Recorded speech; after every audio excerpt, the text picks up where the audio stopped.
Oke, assalamualaikum warahmatullahi wabarakatuh. Selamat pagi, teman-teman semuanya. Pagi, Eh, Pak. Hari ini 15 Juni ya, 2024. Kuliah kita yang ke-10 ya. Dasar screen dulu.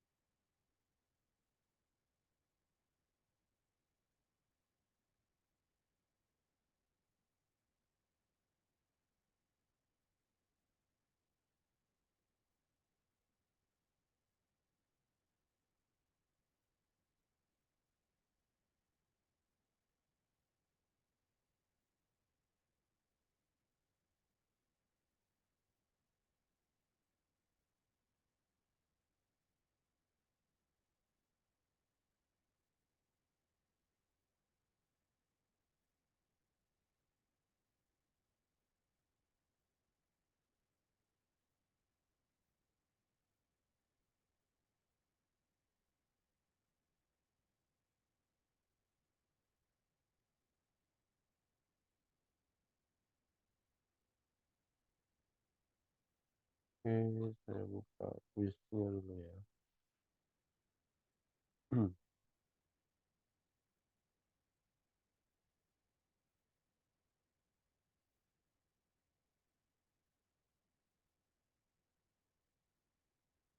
Juni 2000.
Oh ya, nilainya udah saya publish untuk tugas dan UTS ya. Nanti teman-teman bisa cek. Buat teman-teman yang belum ngerjain tugas, eh, segera dikerjakan. Ada beberapa orang yang belum mengerjakan tugas. Ada yang saya buka nih.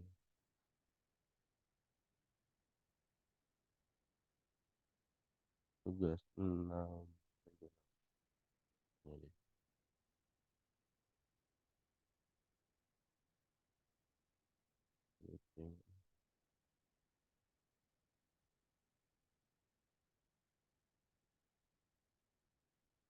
Nah, nih. Yang submit baru 38 ya dari 55 mahasiswa. Eh, Segera submit buat teman-teman yang belum mengerjakan tugas.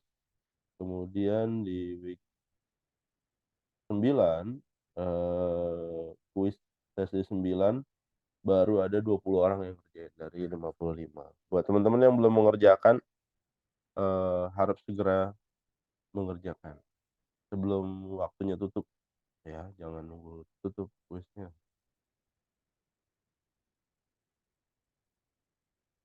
Oke. Hari ini kita bicara tentang prototype ya.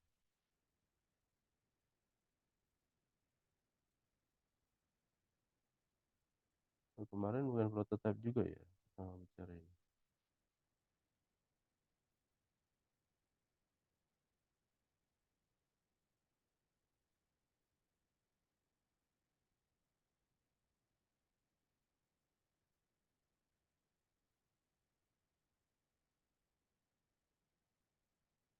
Oke.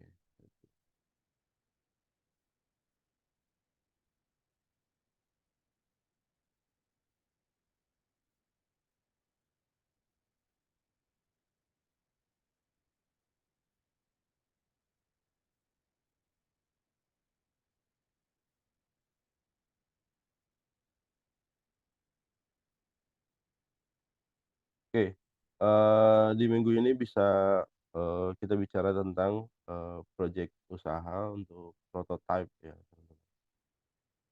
Nah ini kemarin, udah saya bahas, eee, how to lean startup ya, how the lean startup overview ya. Mulai visi, kemudian, steer, kemudian accelerate. Saya nggak tahu, di setelah setelah pandemi ini gitu, di tahun-tahun 2022 ke atas gitu ya, apakah startup ini masih masih seksi ya? Kalau dulu mungkin sebelum tahun 2022 banyak orang berlomba-lomba, ngebuat startup gitu ya. Karena apa? Karena, ada potensi funding, dana yang, eee, besar ya, yang kemungkinan didapatkan oleh, eee, teman-teman startup. Nah itu yang menjadi daya tarik mungkin dari, orang-orang yang mau buat startup. Nah kalau sekarang, kondisinya ini sedikit berbeda ya teman-teman ya, eee, seperti Anda ketahui, mmm, mulai dari 2022 lah ya, sudah mulai banyak startup yang berguguran di beberapa sektor lah ya, eee, di jasa transportasi, Gojek gitu ya, eee, sudah mulai mengurangkan karyawan gitu. Kemudian di, startup yang bergerak di bidang, perumahan juga sama, bubar malah, eee, kemudian, di bidang pendidikan juga sama gitu ya, eee, tidak berkembang, kemudian mengurangkan karyawan, ada yang tutup juga. Terakhir yang kabar terbaru nih 1, 2 hari terakhir, eee, tepatnya dari tanggal 14 Juni ya kemarin, dari Tokopedia ya mengurangkan, sekitar 400 orang karyawannya, eee, startup. Jadi, eee, saya belum paham arahnya ke mana gitu, cuma memang, market sepertinya mulai realistis, menilai, produk barang gitu ya, eee, ataukah memang, polanya seperti ini gitu ya, kalau jadi di istilah ekonomi mungkin Anda lebih paham, ada siklus 100 tahun ya. 100 tahun ini, eee apa, jatuhnya di, eee, era-era saat ini gitu ya. Ini memang, yang nggak bisa di-drive ya, nggak bisa di-drive, oleh para, pemilik modal, kondisi-kondisi ini yang akan memunculkan, eee, pebisnis baru gitu, pebisnis baru, player baru. Jadi, eee, di luar era 100 tahun itu, biasanya pemainnya itu-itu aja karena di circle-nya itu. Tapi kalau di tiap 100 tahun tuh ada ada pola pembaharuan, akan muncul, cuman ini di luar dari sistem. Nah apakah, efek itu atau bukan, saya juga kurang paham. Cuma memang yang terjadi saat ini fenomenanya, startup, jatuh berguguran gitu ya, eee, banyak beragam isunya. Kalau dulu di era, eee, bubble.com ya di tahun 2000 gitu, eee, banyak bisnis yang mendigitalisasi bisnisnya, ya tadinya dia, konsepnya konvensional, kemudian, berubah ke digital, pada saat dia berubah ke digital maka, market cap-nya dia naik ratusan kali, ada yang ribuan kali gitu ya, banyak perusahaan yang mendadak, eee, punya, market value yang, eee, ribuan kali. Tapi itu nggak bertahan lama gitu ya teman-teman, nggak bertahan lama, eee, market cap yang tadinya naik ribuan kali, berubah ya 180 derajat, jatuh serendah-rendahnya gitu, bahkan sampai banyak yang kolaps ya.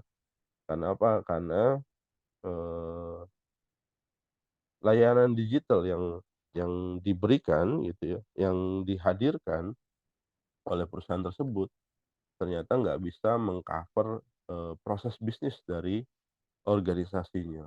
Eee, Sehingga yang terjadi, apa, banyak bisnis yang nggak bisa, eee, memenuhi permintaan dari pelanggan. Jadi memang ekosistemnya belum terbentuk dulu.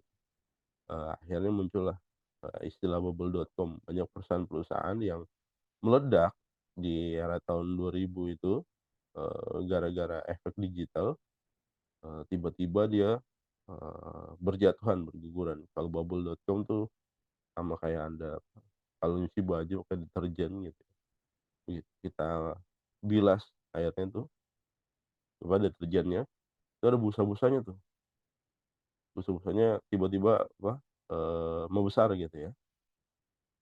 Pada satu titik busa itu membesar, meledak, ber be apa, meledak satu persatu. Nah itu, kayak gitu. Di era bubble.com banyak perusahaan yang tiba-tiba grow, market cap-nya naik ratusan sampai ribuan kali, di satu titik dia nggak sanggup, akhirnya meledak. Meledaknya, eee, hilang. Nah fenomena ini mirip-mirip juga di era sekarang, di era-era startup yang terjadi gitu ya. Banyak bisnis yang, based on-nya digital gitu ya. Dulu, kalau bicara, transportasi misalkan, eee, era-era konvensional gitu, Anda harus datang, ke satu titik atau satu lokasi untuk mendapatkan, layanan ya dari, transportasi. Tapi, era saat ini gitu ya, Anda from anywhere, any place gitu, Anda, eee, turun tengah jalan gitu ya, di mana aja gitu ya, asal Anda megang, eee, apa, smartphone dan terkoneksi dengan internet dan ada saldo tentunya, Anda bisa mendapatkan layanan transportasi, tanpa harus capek-capek, gitu. Nah, ternyata ini juga nggak bertahan lama ya, yang menggantikan, proses manual ke digital, ternyata nggak bertahan lama. Bukan di sektor transportasi juga gitu, di sektor-sektor yang lain, startup, sama juga nggak bertahan lama. Kalau kita bicara di sebelum tahun 2022 apalagi di era-era pandemik gitu ya, itu, masa jayanya ya para startup, digital startup, mendapatkan pendanaan ya, eee, bahkan banyak, lulusan-lulusan, S1 pada saat itu gitu ya, cita-citanya masuknya ke startup company. Kenapa? Karena, eee, imbalan gajinya besar gitu ya. Jadi secara sejahteraannya lebih besar ya, lebih tinggi, kemudian, apa, eee, masa depannya lebih cerah gitu ya, anggapannya seperti itu. Tapi berjalannya waktu, eee, ternyata bisnisnya nggak proper gitu ya, nggak proper, eee, dana yang dikucurkan oleh investor habis, eee, terbuang ya, eee, da dari sisi operasional aja gitu. Bahkan ada beberapa, startup yang memang tiap tahun laporannya merugi terus gitu, laporan minus gitu ya, minus sekian triliun gitu, bahkan, sampai puluhan triliun, ada yang sampai ratusan triliun ya, eee, ruginya dalam, 1 tahun. Itu jadi, menjadi, concern juga para pemilik modal gitu ya, para funding gitu ya, yang biasa, eee, menginvestkan duitnya ke perusahaan-perusahaan startup, untuk menahan diri atau lebih ke arah, gimana caranya dia bisa cash out dari investasi yang sudah dia lakukan. Nah, kalau Anda lihat, sahamnya Gojek ya, saham Gojek, saya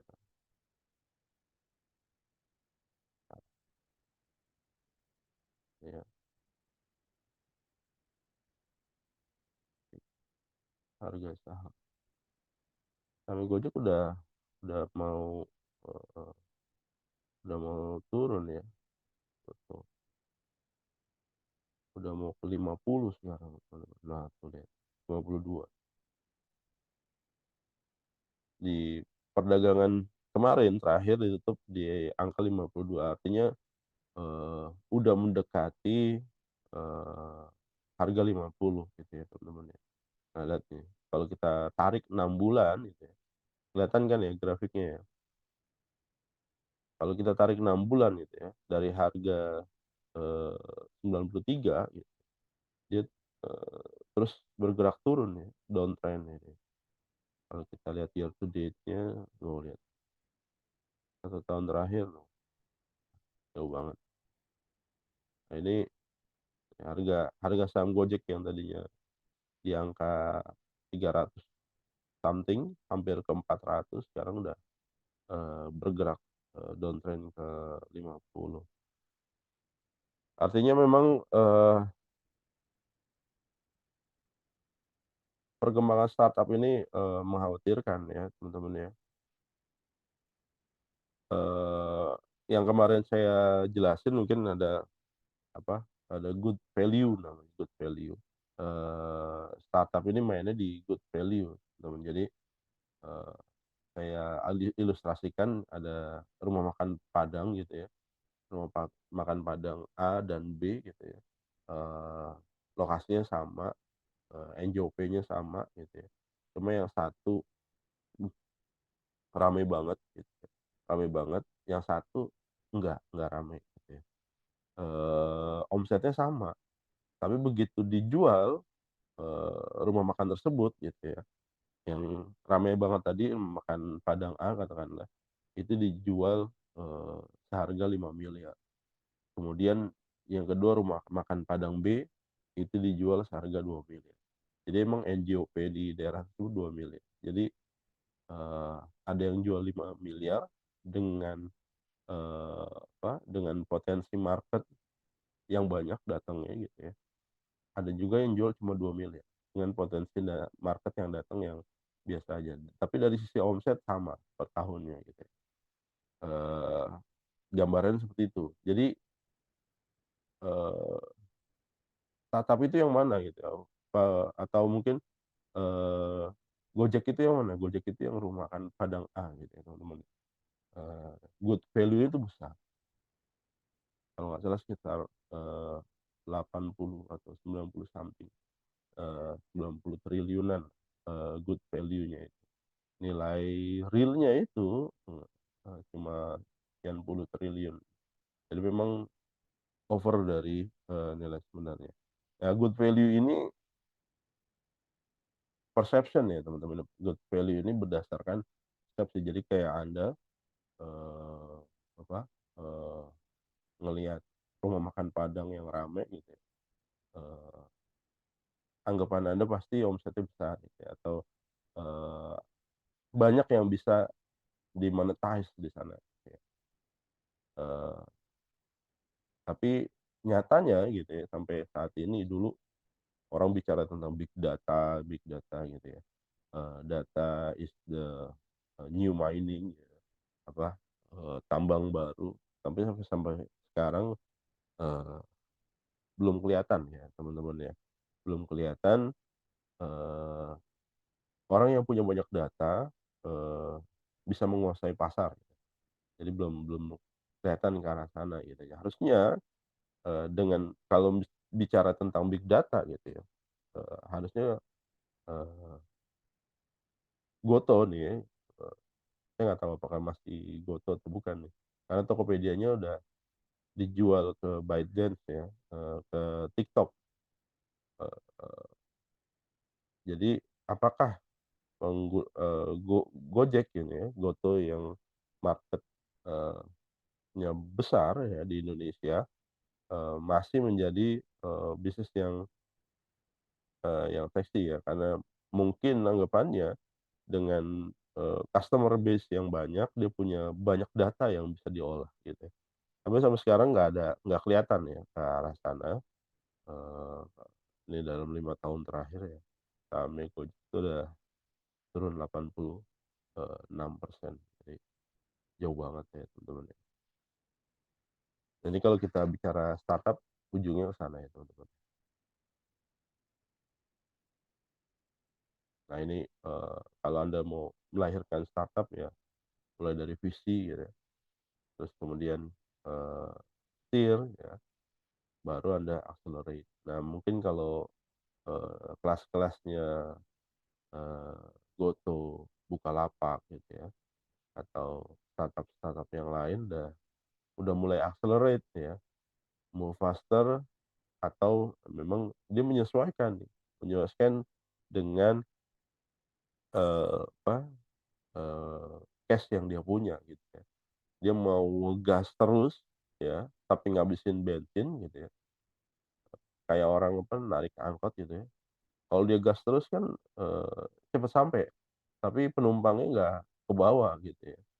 Ataukah dia, eee, akan melakukan accelerate gitu ya, gas rem gitu ya, kalau ada penumpang angkut, angkut.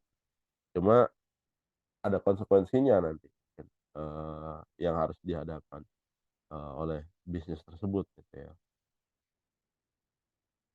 Oke, nah ini startup way, eee, Anda pun bisa gitu ya, eee, melahirkan startup, eee, kalau saran saya gitu ya, Anda buat startup jangan, di bisnis yang memang sudah ada gitu. Jadi 2 atau 3 tahun yang lalu gitu, ada kawan saya mau, bikin bisnis, seperti Gojek gitu ya, dulu apa, jemput dan antar makanan, konsepnya dia. Ditawarkan ke saya, "Ayo, ikutan," gitu ya. Saya bilang, "Ya percuma," gitu ya. Kita udah lihat, Uber, kita udah lihat Grab, kita udah lihat Gojek gitu, dia udah ada di bisnis itu, dan tiap tahun dia bakar duit triliunan gitu ya. Eee, Dulu itu Uber itu kalau nggak salah bakar duit satu tahunnya 1 triliun, Gojek itu sekitar 3, di atas 3 triliun. Nah Uber tuh nggak tahan, akhirnya, dia hangout dari Indonesia. Eee, Kalau kita baru mau mulai startup, sementara orang udah bakar duit triliunan, kita mau di porsi yang mana gitu. Jadi kue itu di satu bisnis kue itu udah ketakar ya teman-teman ya. Misalkan di bisnis transportasi itu kuenya sekian gitu ya, di situ ada berapa player dan dia makan berapa porsi dari kue. Jadi, sebelum Anda menilai bisnis apa, memasuki suatu bisnis gitu ya, eee, atau Anda mau mulai, startup gitu ya, Anda harus melihat market value-nya di bisnis tersebut tuh seberapa besar kuenya gitu ya. Jadi kayak, ilustrasinya tuh kayak apa, kayak kayak kue gitu ya, eee, misalkan ada kue tart gitu di kulkas rumah Anda gitu, eee eee, 1 bulet gitu ya, 1 buletan gitu ya atau kotak. Nah porsinya segitu. Nanti yang, Anda bisa ngambil porsi itu gitu, dan juga ada potensi juga, keluarga Anda yang lain di rumah itu ngambil kue yang sama gitu ya, dengan potongan yang berbeda. Nah kalau Anda mau makan yang banyak berarti Anda potong sebesar-besarnya gitu ya. Anda potong sebesar-besarnya, terus Anda makan, ada potensi banyak yang sama dimarahin gitu ya, sama orang rumah yang lain karena, ada potensi nggak kebagian gitu. Eee, yang kedua, Anda kekenyangan gitu, eee, atau, ada potensi kalau makan kue kan, apa, overweight seperti itu. Di bisnis juga sama gitu ya, kuenya udah segitu ketakar, eee, Anda harus lihat market value-nya gimana besar. Kemudian player-nya yang ada di sana gitu, yang existing player, eee, sudah menguasai berapa persen dari market value. Kalau dari existing player sudah, menguasai hampir 100% dari market value tersebut gitu ya, artinya bisnis itu udah udah nggak proper teman-teman ya. Anda jangan masuk, percuma aja Anda buang-buang waktu, buang-buang duit gitu ya. Eee, jadi Anda harus jeli tuh melihat market value, misalkan, oh bisnis transportasi nih, jasa pengiriman, eee, goods and people, jadi, goods itu bisa makanan, barang, atau orang kan, orang, bisa Anda antar ke mana-mana gitu, marketnya tersisa berapa persen. Sekarang player ada Gojek, ada Grab gitu ya, ada Shopee gitu. Shopee saya nggak tahu dengan orang atau enggak. Ada Maxim gitu ya kalau di Jakarta. Nah ini mereka ini berempat ya, sudah makan market seberapa besar.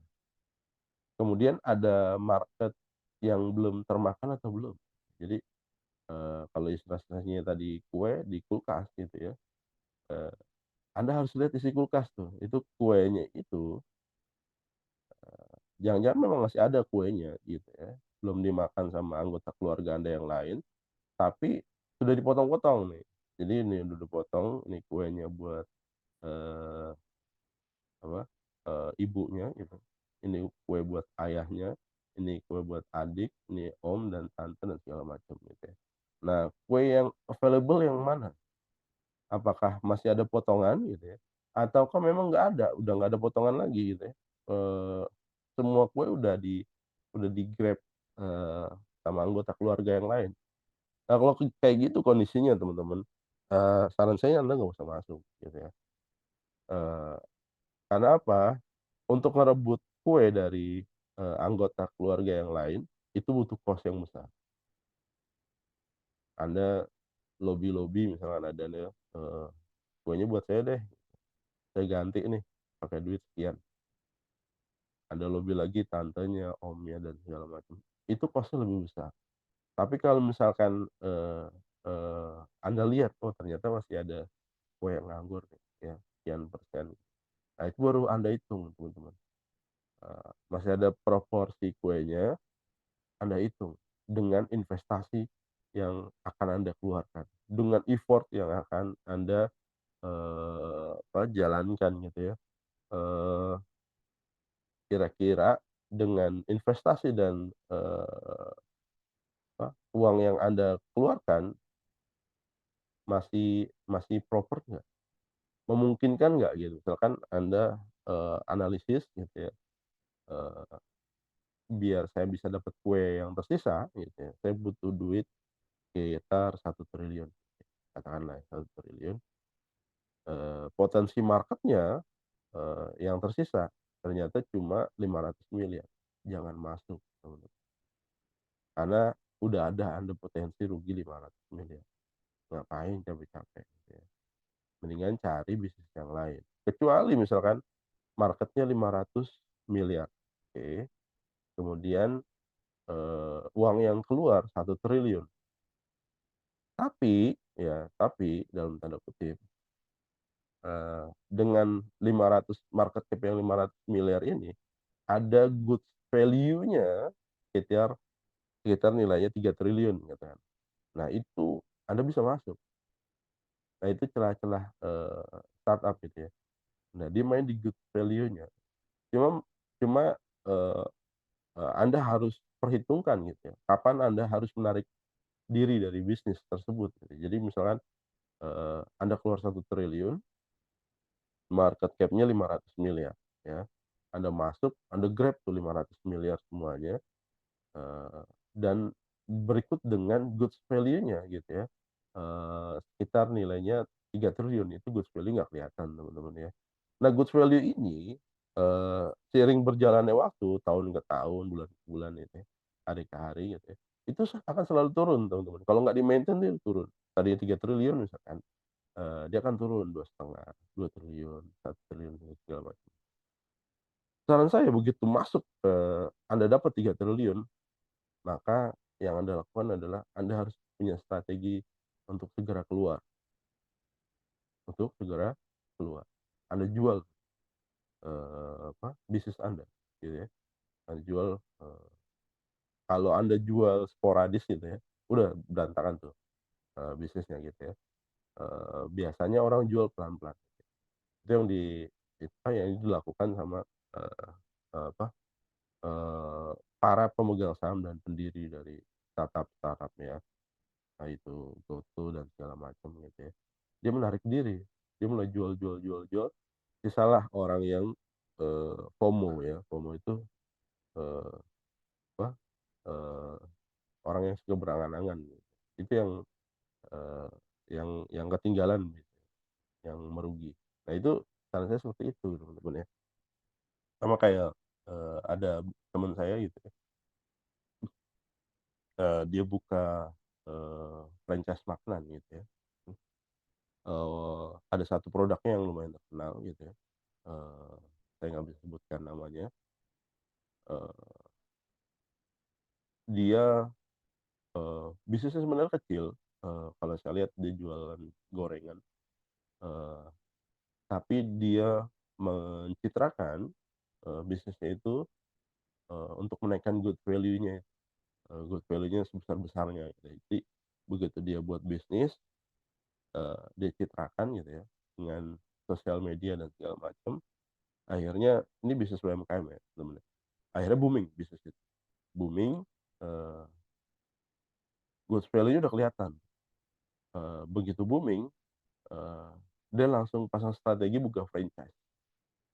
Keseraplah semua tuh, dari beberapa daerah gitu ya, di Indonesia pada ambil franchise, franchise-nya sekitar 15 juta lah, 1 booth gitu ya. Ngambil ngambil ngambil ngambil, udah dia dapat dana segar gitu ya, dari franchise, berjalan, diakuisisilah sama salah satu grup besar ya, bisnisnya dia nih, jualan gorengannya ini, gitu ya. Begitu diakuisisi, dibeli sahamnya, eee, mayoritas, jadi dia jual tuh mayoritas saham dari usahanya dia, itu 80 atau 90%, dia sisa sekitar 5 atau 10% kalau nggak salah. Dia jual aja. Waktu itu saya tanya dulu, bisnis lagi grow gitu ya, eee, kenapa dijual? Sayang kan, harusnya Anda bisa dapat untung kan dari bisnis tersebut gitu ya, dari daily transaksi. Biasanya kalau franchise itu bahan baku bahan baku di apa, di kita support, ya, kita penjualan ya didapat dari penjualan bahan baku biasanya kayak gitu kan ya, kalau franchise. Nah, kenapa dijual gitu? Harusnya Anda bisa dapat income, harian, bulanan yang stabil gitu, dia bilang, "Itu kan sebuah ide," gitu ya. "Kalau ide lo udah di-buy in sama orang, ya udah jual aja. Terus setelah itu gimana? Ya gua harus buat ide baru lagi," gitu. Jadi dia tahu karena goods value itu akan turun, seiring berjalannya waktu kalau dia nggak di-maintain, apalagi bisnisnya makanan gitu ya. Makanan itu Anda harus terus berinovasi gitu ya, apalagi cabangnya banyak gitu, kecuali, Anda bikin, bisnis makanan, cuma ada di di satu lokasi aja gitu, di lokasi lain nggak ada, dan rasanya otentik banget memang, eee, di tempat Anda yang paling enak. Nah itu beda beda case-nya. Tapi kalau semua orang bisa buat gitu ya, kemudian, jenis makanannya memang biasa gitu ya, maka goods value ini akan turun sering berjalan waktu. Eee, Teman saya ini pintar gitu ya, begitu goods value-nya, ada di top position gitu ya, jadi buru-buru ngelepas gitu ya, mumpung masih tinggi gitu. Akhirnya, dia dapat ratusan franchise di seluruh Indonesia, duitnya udah masuk, kemudian, begitu jalan ada yang mau mengakuisisi saham, dari UMKM-nya, akhirnya dijual tuh 80 atau 90% dijual, ya udah dia udah dapat cash cash di depan gitu ya. Nanti setelah itu karena biasanya, maintain good value tuh lumayan lumayan besar juga gitu ya teman-teman. Nah, setelah itu ya udah, dia udah dapat, eee, cash di depan, besoknya dia ngeluarin produk baru lagi, gorengan yang lain. Dulu gorengannya tahu, sekarang gorengannya bakwan. Jadi gitu bisnisnya teman-teman, eee, how to apa, sukses di, startup ya. Jadi memang, modelnya seperti itu, untuk startup, tapi nggak semua startup sama gitu ya teman-teman. Ada juga startup yang memang, long term dari awal, eee, goods value dan, market value-nya apa, nilai perusahaannya gitu ya, eee, company value-nya itu, eee seimbang teman-teman. Jadi bisnisnya real gitu ya teman, nggak ngejual mimpi. Kalau kalau bisnis yang tadi teman saya jalanin ya ngejual mimpi. Nah, eee, ada orang yang memang tertarik, bermimpi gitu ya, ada orang yang memang nggak begitu tertarik untuk bermimpi, eee, dan celakanya banyak orang yang, tertarik untuk bermimpi. Jadi dia, apa, makan mimpi gitu. Jadi tapi ada bisnis juga yang startup yang memang, eee, bisnisnya real. Jadi, keuntungannya real. Eee, kalau memang nilainya 1 juta ya 1 juta, 10 juta 10 juta, real. Jadi biasanya kalau kondisi seperti ini dia, apa, eee, nilai perusahaan dan memang bisnisnya real, value-nya real gitu, ini yang, bisa sustain, lama gitu. Jadi, eee eee, jadi ada knowledge Anda gitu ya kalau mau buat startup atau Anda mau kerja di, perusahaan startup gitu, eee, kira-kira Anda bisa long term atau, enggak gitu ya. Kalau misalkan long term ya berarti harus real kondisinya gitu.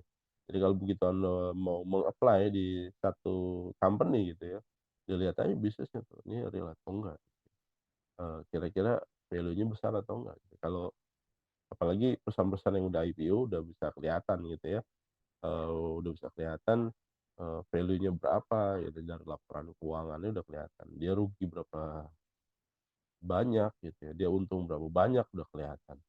Eee, nah itu juga menentukan nanti, eee, berapa lama perusahaan Anda bisa survive. Karena kalau misalkan Anda masuk di satu perusahaan atau Anda bikin, perusahaan yang dari awal udah rugi gitu ya, eee, akan ada satu titik, perusahaan itu harus, akselerasi gitu. Entah itu mengurangkan karyawannya atau menutup operasionalnya, atau merampingkan bisnisnya gitu ya. Kalau udah kayak gitu impact-nya akan ke Anda gitu, atau Anda sebagai pelakunya gitu ya, impact-nya juga akan besar banget ke Anda gitu ya. Jadi, eee eee, apa, startup way-nya gitu. Jadi oke, nah ini yang kemarin saya bahas nih ya, eee, ini ada jualan ada customer gitu ya. Kalau kita bikin startup tuh, eee, apa, nggak mindset-nya nggak murni, to customer ya teman-teman. Ada juga ada funding-nya gitu, eee, boleh jadi gitu ya, banyak startup kebalik ya, di sini funding gitu ya, yang jalan besarnya, yang kecil-kecil adalah customer-nya. Atau di sini ada mitranya kayak tadi, bisnisnya teman saya jualan gorengan, gorengan tahu, eee, gorengan tahu beneran gitu, eee, dia menempatkan, apa, jalan besarnya itu adalah, funder, apa, funding ya, entah itu dari masyarakat, dengan membeli franchise-nya gitu ya, atau dari, investor gitu ya. Oke, nah ini sama kayak kemarin ya, minimum viable product ya, standar kelayakan produk yang paling minimum ya diterapkan oleh perusahaan ya. Nah ini biasanya kalau Anda, bisnis, yang berkaitan dengan makanan dan minuman, ini ada, standar bakunya ya teman-teman ya. Eee, kemarin teman-teman udah belajar, sertifikasi di kampus gitu ya, tentunya knowledge-nya, sudah ada. Nah itu jadi bekal ya teman-teman. Ada banyak market yang concern, eee, market terutama market, eee makan dan minum gitu ya, yang concern terhadap, BP POM gitu ya, yang concern terhadap, standar bahan yang terkandung di dalamnya. Jadi, masyarakat sekarang udah mulai melek gitu ya, bahkan di sosial media banyak dibahas gitu ya kandungan, eee, suatu zat dari makanan dan minuman yang ada di dalam. Yang paling concern, terakhir yang lagi rame adalah, eee, kandungan glukosa di minuman kaleng ya, yang memang over dari capacity, over dari kebutuhan, manusia. Jadi, ada beberapa case atau mungkin ada banyak case ya mungkin ya, yang akhirnya memunculkan isu ini, jadi rame gitu ya. Ada beberapa case, eee, anak-anak atau usia remaja gitu ya, udah, mengalami gagal ginjal gitu ya. Karena apa? Karena, terlalu banyak mengkonsumsi, minuman, kemasan. Eee, Ternyata banyak yang bahas juga akhirnya. Ternyata banyak, di satu botol minuman kemasan atau di satu kemasan, minuman gitu ya, itu kandungan gulanya, melebihi dari, kebutuhan asupan gula ya, dari, manusia. Nah itu yang menyebabkan, ginjal, lebih lebih besar, kerjanya, porsi kerjanya, akhirnya, eee, timbullah masalah, eee, baru usia puluhan tahun gitu ya, 20 atau belasan tahun dia udah, eee, mengalami gagal ginjal dan, harus cuci darah. Nah itu yang, eee, problem. Nah ini jadi concern juga teman-teman ya kalau Anda, eee, berbisnis, di bidang ini gitu ya, eee, isu ini, akan memunculkan market baru teman-teman. Ada boleh jadi nanti, market yang terbentuk di luar adalah orang-orang yang memang, suka minuman kemasan atau makanan fast food gitu ya, tapi yang, eee, kandungan, tadi, glukosanya lebih rendah atau kandungan, barang atau zat yang terkandung di dalamnya, itu aman buat kesehatan. Nah itu tinggal Anda memformulasikannya gitu ya, dan meng-grab, market itu. Jadi kalau Anda mau bisnis ini gitu ya, marketnya udah ada gitu ya, market orang yang suka minuman kemasan atau fast food, tapi, eee, yang nggak berbahaya bagi, tubuh gitu ya. Tinggal Anda create produknya aja. Jadi kayak gitu kalau ngelihat market. Oke, kalau MVP nih teknik pengembangan, sebuah produk atau situs baru tujuannya untuk menyediakan fitur yang, belum terlalu canggih tapi cukup untuk memenuhi kebutuhan pelanggan pertamanya. Oke.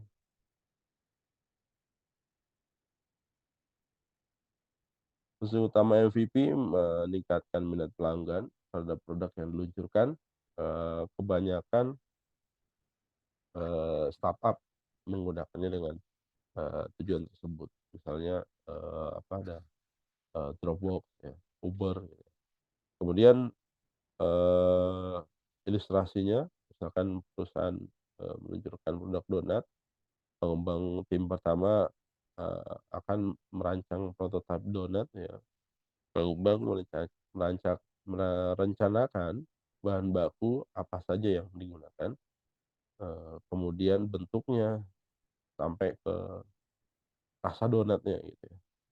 Kemudian setelah itu, pengembang akan membuat MVP, minimum viable product, berdasarkan prototipe yang dibuat, hanya unsur-unsur pentingnya aja gitu ya untuk dibuat pertama kali. Misalkan, dibuat donat goreng, yang original ya, ada rasa atau, eee, rasa otentiknya lah, ya. Kemudian donat ini dibuat polos, karena hal tersebut ingin mengetahui bagaimana pelanggan merespon, produk, mereka. Kalau udah responnya baik, baru diluncurkan, variasi, rasa ya dari donat. Ada yang misalkan ada yang kacang dan segala macam. Yang pasti, eee, original donatnya itu disukain atau enggak sama sama market gitu ya. Kalau kalau disukain ya, eee, berkembang, kalau enggak ya enggak. Sebenarnya kalau, apa, big data tadi ya, balik lagi ke di big data, udah jalan gitu, data itu mungkin ada sebuah bisnis yang concern-nya, real big data gitu ya. Anda mau mulai bisnis, eee, bisa menggunakan data-data tersebut gitu ya, untuk melihat market, eee, sehingga minimum, viable product ini sebenarnya udah bisa dilewatin aja gitu ya, tahapannya. Karena apa, eee, potensi marketnya itu akan lebih mudah gitu kalau, data-data realnya udah ada. Anda tinggal mengolah aja gitu. Misalkan di satu daerah, di Bandung gitu ya, orang suka donat yang model apa gitu, donat, dikasih gula atau donat, apa, stroberi atau donat apa gitu ya. Nanti berdasarkan needs dari, pengolahan data tersebut, itu bisa diambil kesimpulan nanti itu ya, yang produksi donat apa dan di kecamatan mana dijual, di kelurahan mana dijual, bisa detail gitu ya. Bahkan sampai person ke personnya gitu ya. Kalau Anda ngiklan di apa, di Facebook gitu ya, atau di Instagram itu bisa, dibuat sedetail itu gitu, atau di Google juga bisa dibuat sedetail itu gitu ya. Ada orang suka bola, tapi sukanya klub tertentu aja ya, atau klub MU aja, atau klub Liverpool aja gitu. Kalau Anda jualan kaos bola Manchester United, maka Anda bisa pasarkan ke orang yang suka bola dan, klub favoritnya adalah Manchester United. Sampai ke iklan Anda hanya muncul di dia aja gitu, nggak akan muncul di, apa, penyuka klub yang lain atau apalagi dia, muncul di apa, fansnya Liverpool gitu ya, itu nggak akan keluar di sana. Itu based on, data. Jadi seperti itu. Minimum viable product itu bisa bisa kita lengkapin ya tahapannya. Nah ini kalau kita memanfaatkan MVP ya, eee, tujuannya bisa segera rilis produk, ngetes produk, pengguna sungguhan dan bisa menghemat pengeluaran. Kalau MVP-nya bisa di-cut lagi gitu ya, dengan kita ngelola data gitu ya, ngelola data, nah itu lebih lebih segmented lagi kan sekarang eranya udah segmented market gitu ya, eee, ke person to person gitu ya. Jadi Anda tuh menggunakan sosial media teman-teman ya, nggak gratis ya, Anda menggunakan sosial media tuh bayar gitu. Bayarnya tapi nggak dalam bentuk money ya, nggak dalam bentuk uang gitu, tapi apa, bayarnya berdasarkan habit Anda, pola hidup Anda, kebiasaan Anda gitu, itu yang ke-record teman-teman, secara nggak sadar gitu ya. Mungkin Anda sadar juga, tapi, saya nggak tahu apakah beberapa orang dari kita sadar atau enggak gitu, itu ke-record gitu ya. Aktivitas saya juga ke-record, saya pernah ke mana aja, di tahun berapa sampai tahun berapa itu ada GPS location-nya itu ada. Saya pernah ke Kalimantan, ke Sulawesi dan segala macam gitu. Berikut sampai saya pernah ke luar negeri misalkan, itu ke-record gitu ya. Sama siapa, sama Google, eee, dia meng-capture itu. Nah, kalau misalkan, eee, volume saya berpergian tinggi gitu ya, dalam satu hari saya bisa travel ke mana aja, itu kan bisa kelihatan itu, dan data itu bisa dijual kepada siapa, kepada, eee, perusahaan transportasi ya, atau, eee, apa, eee yang menyewakan booking hotel atau penginapan. Nah itu market-market-nya kayak gitu teman-teman. Jadi termasuk Anda, kebiasaan Anda, di sosial media, Anda sering curhat gitu ya, eee, kata-kata yang sering Anda type itu apa itu, ke-record gitu ya teman-teman. Kalau algoritmanya TikTok tuh udah sampai ke sana ya teman-teman. Jadi kalau kita mau, create FYP di TikTok tuh, algoritmanya itu bukan hanya voice ya, bukan hanya gambar, tapi juga teks gitu ya, teks. Jadi kalau Anda buat, video TikTok tuh, usahakan pakai caption gitu temen-temen ya, caption dari omongan orangnya gitu. Jadi biasanya gitu, dari omongan orang dikeluarin caption-nya, nah itu jadi, algoritma TikTok. Jadi begitu ada orang nyari keyword tertentu di TikTok, itu akan muncul, referensinya dari voice, dari data teks itu juga masuk gitu ya teman-teman. Eee, kuncinya kayak gitu. Jadi itu yang dijual, itu yang jual ke masyarakat, itu ya itu yang dijual ke bisnis gitu ya. Eee eee, dan startup-startup yang berguguran ini, saya, worth it-nya saya, eee, curiganya gitu ya, dia hanya memindahkan bisnis saja nih, dari yang konvensional ke digital, tapi nggak mengeksplor dampak digital yang bisa dihasilkan dari sana.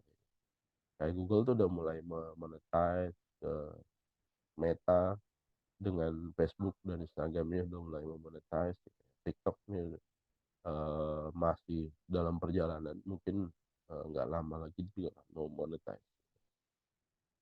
Jadi kayak gitu, oke, kalau dengan itu bisa MVP-nya bisa bisa kita lengkapin gitu.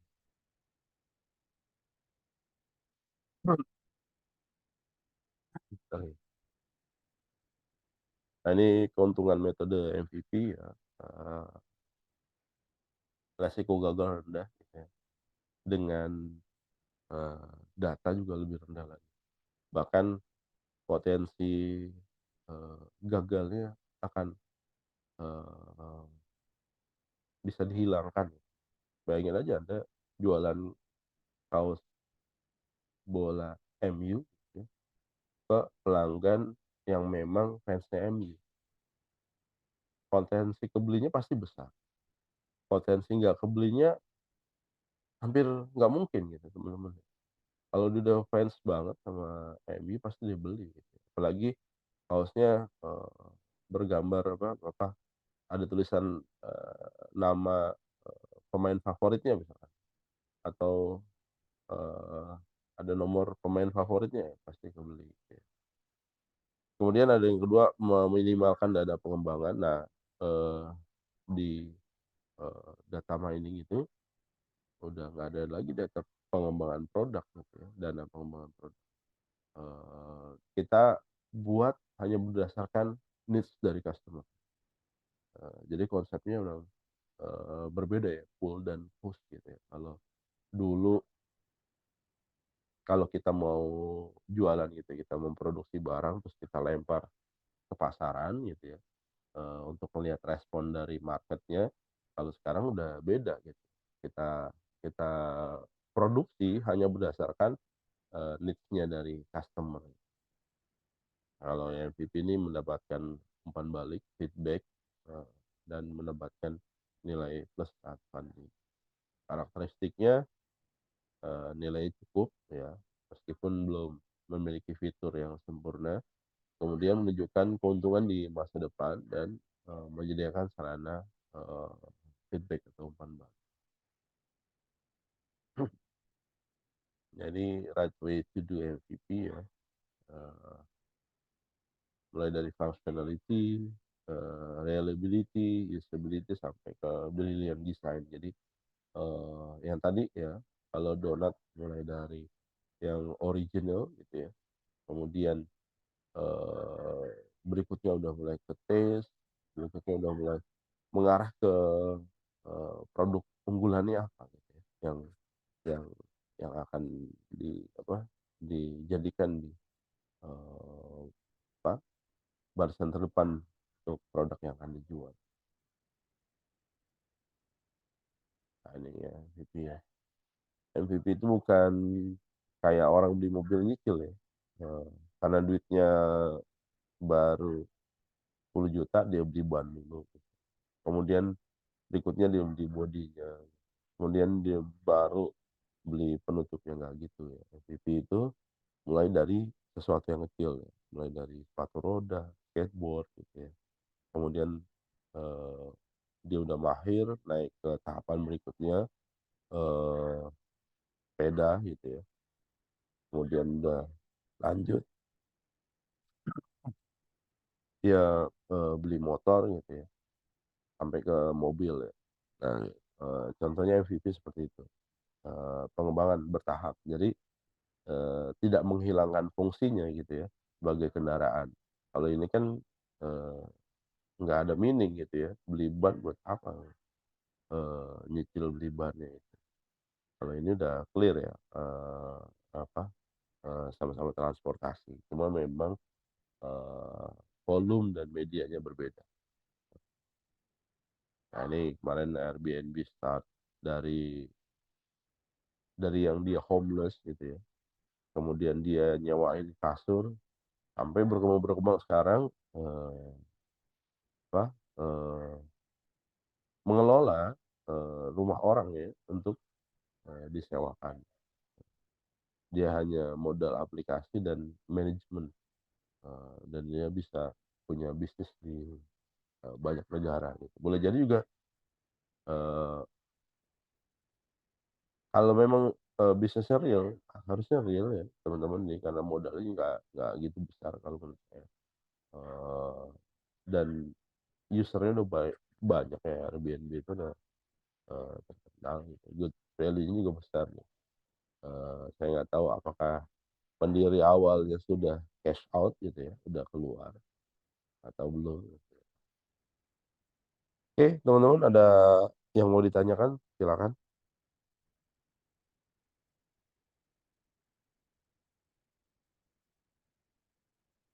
silakan kalau ada pertanyaan.